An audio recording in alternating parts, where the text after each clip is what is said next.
It's Heather. I'm a certified arborist in Bloomington, Indiana.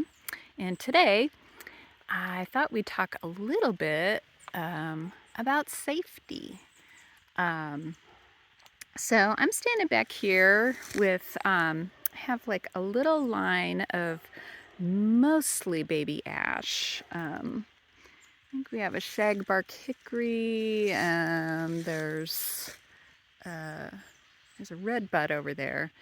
But ash trees are kind of a good tree to talk about safety. Um, so kind of the reason I'm keeping these ones, we lost our kind of one ash tree on the property a few years ago, I think to emerald ash borer. And so these are seedlings, if not from that tree, then from the neighbor's tree. So I'm kind of growing these to, once again, it's an experiment. I do want to get some seed from these guys and be able to turn that in. So, since they came from a tree that experienced stress, genetically they may develop some kind of phytochemical that will make them unappetizing to emerald ash borer. And so, you know, uh, typically a tree doesn't do that within its own lifetime. It does need to share any traits like those with their offspring, and we may see the changes in the offspring. But so anyway, since these guys started getting some more light, I decided I should probably train them. So they did have one training this summer, and there'll be more to do. And honestly, what we see right here, very few of these branches are going to be permanent branches. We may not see a permanent branch until we get to, say like around 12 or 14 feet. But it's still something that's good to think about.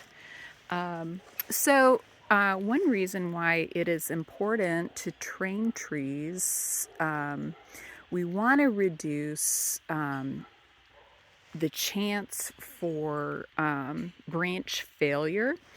And a lot of times branches fail because they have a bad angle of attachment when it comes to the main stem. So, right here, we would consider this to be our main stem. And then we have our first crotch right here. And so that's one thing that we want to look at. So we want to see, a pretty good V crotch or U crotch. V crotches can develop, especially in opposite budded trees like dogwoods, ash, maples, and as the two stems grow, they can begin to push against each other if there's not enough room in the crotch. And so just that pressure can weaken the crotch and make that tree more likely to fail. So the other, after angle of attachment, we want to see one side bigger than the other. So if we have two stems, so this is very common in ash trees, to have two stems arising from one growing point or node. And so when we have one stem with a slightly larger caliper than the other one, That shows us that, we don't have a codominant stem situation. And so, like if we want to, I mean, the height this tree is, we probably won't keep one of these stems, just since the crotch is a little lower than 4 feet. But, these are decisions that we do need to make. So we do want to see one of the stems larger than the others, whether it's 2 or 3 stems. Now, so that's kind of another thing we get to is the amount of stems that we allow to grow from one node. So really, it's what we don't want to see more than 3 stems coming out of one place. That has to do with the type of wood that grows at a node. So each of these 2 stems, if there were 3, there would be 3. Each stem develops what is called wound wood. And wound wood it needs that sapwood around it to kind of hold it. So when we have more than 3 stems,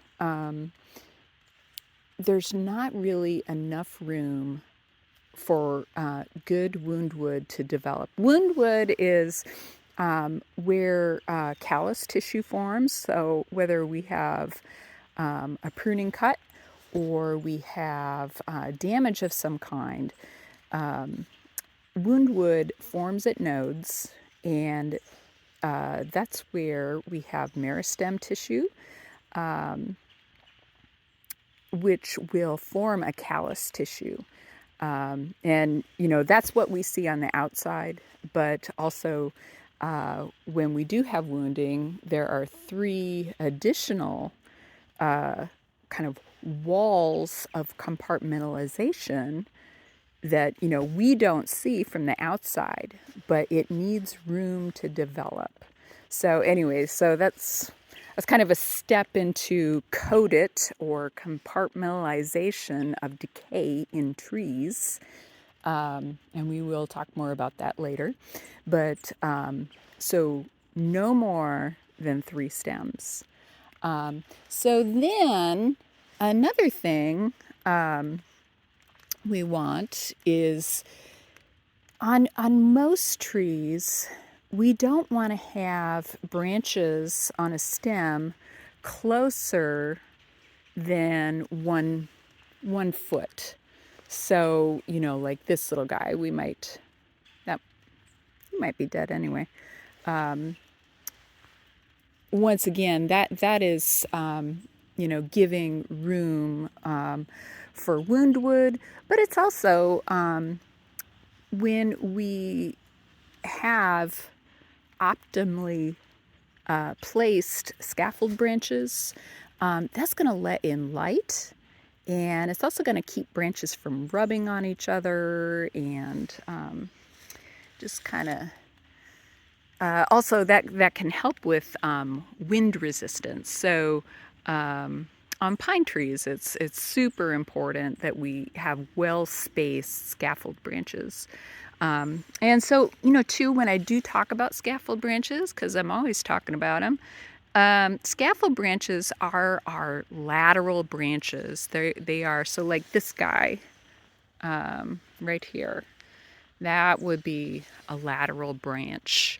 And as the tree gets older, that scaffold branch will develop, its own branches. And, so that's the thing too. When we have too many main stems, then, we may have problems with having well-placed scaffold branches, and then there's not enough room for their secondary branches that would come off of a scaffold branch.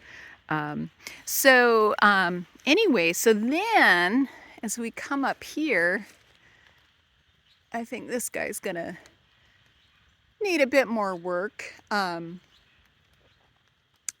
probably prune this in the summer. Um, when we're training trees, if we always have one bud, like be the very tallest of a tree, that is going to help various hormones, do their thing. Like there's some trees it's called, so the very top bud of a tree is called the apical bud. Some trees have more apical dominance than others.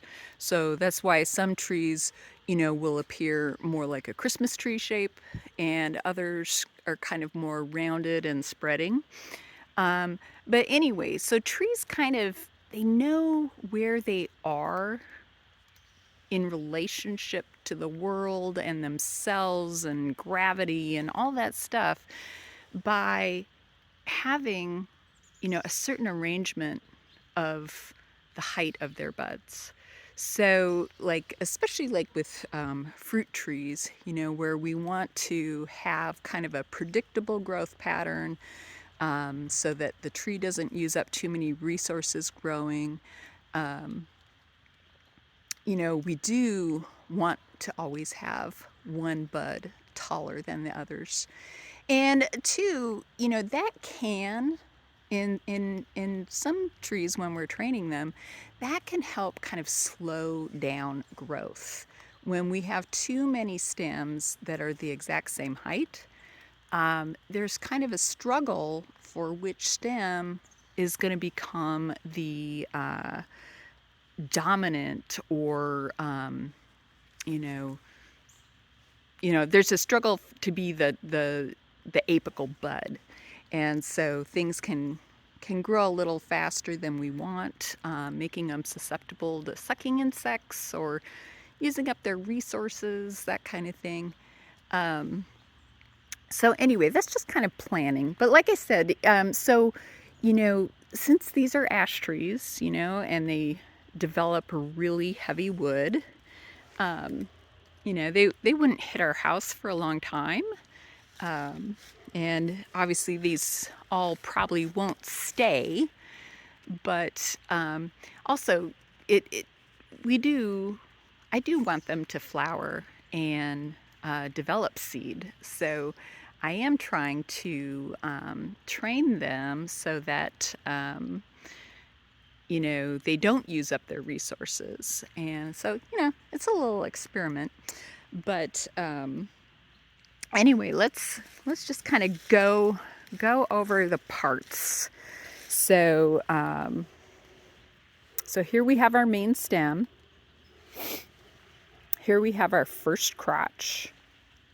We're checking that crotch to make sure there's enough space to have two stems there coming off of there. Here we have, let's see, right there. So this right here is the branch collar. There's another one over here. The branch collar, I was telling you about the meristem tissue that lives at nodes. This is why we want to prune at a branch collar rather than just, lopping it, anywhere. We don't want to make flush cuts, because we can get into that meristem tissue, and the wound may not callus over. And so anyway, so that's why we don't do stub cuts. We want to preserve the meristem tissue so that we can have our four walls of compartmentalization happening. So then, um, we come up and we have our first lateral branch. This may not be an ideal lateral since it kind of comes from the middle, but it is doing a kind of a lateral thing for the moment, so I might leave them. And here, between these two guys, we do have over a foot. So if we wanted to, we could leave both of these.